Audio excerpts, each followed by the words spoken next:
Comment ça va vous? J'ai vu sur Instagram la photo de Adèle et elle porte un haut avec des petites manches et je me suis dit il faut absolument que je fasse ça. La seule différence c'est que moi je veux que la manche elle se finisse là pour passer mon petit pouce. Donc je vais utiliser un jersey en velours. Si tu me suis sur TikTok tu sais que je l'ai déjà utilisé, mais on a dit en 2023 on utilise les tissus qu'on a déjà. Donc je repars sur celui-ci et prends un tissu en jersey, donc qui soit élastique. Moi il a environ 9 cm d'élasticité.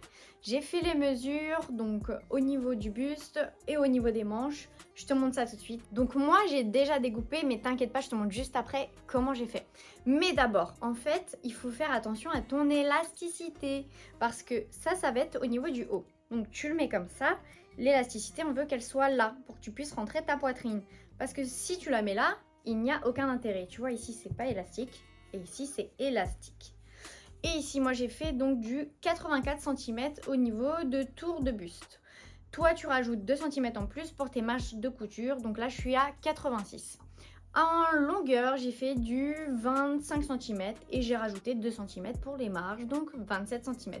Je voulais que ça arrive ici. Donc moi, j'ai fait du 52 cm et j'ai rajouté 2 cm, donc 54.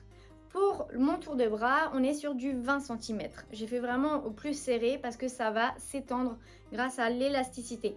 Donc 20 cm plus 2, 22 cm. Et pour passer ton pouce, j'ai mesuré et je sais que en partant d'ici entre 44 et 47 cm, je vais pouvoir laisser un espace pour insérer mon pouce.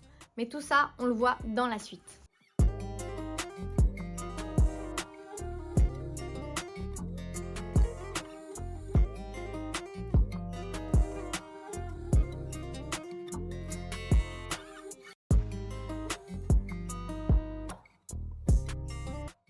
Une fois que tu as tout découpé, tu surfiles. Donc tu utilises ton point zigzag et tu fais tout le contour. Si tu as une surjeteuse, tu n'as pas besoin parce que ça ne va pas s'effilocher.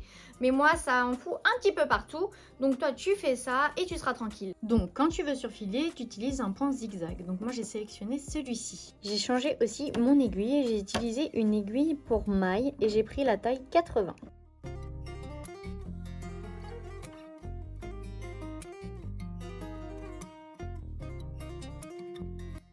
Donc là, tu prends ta manche sur la longueur. Et donc, sur l'envers, on va faire notre ourlet de 1 cm de chaque côté. Donc moi, je prends une petite équerre. Hop, je vois une petite épingle. Tac.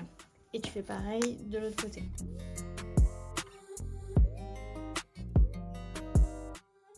Pour le haut, tu fais les ourlets en haut et en bas de ton haut, pas sur les côtés, ça ne sert à rien. Voilà ce que tu as, donc les ourlets en haut et en bas du haut, les ourlets des manches de chaque côté, tac et tac. Et nous, on veut un point droit avec un point d'arrêt et de départ.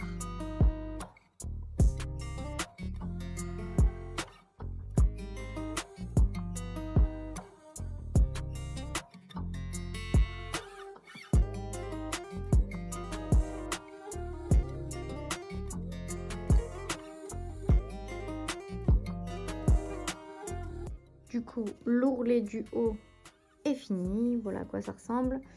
Et les ourlets des manches juste ici, c'est parfait aussi. Le haut, c'est fini, donc on le met de côté. Maintenant, on passe à la manche, on va la mettre endroit contre endroit pour la coudre entièrement. Je vais juste expliquer comment tu laisses l'espace pour ton pouce. Pour ta manche, donc, tu la prends comme ça et tu fais endroit contre endroit.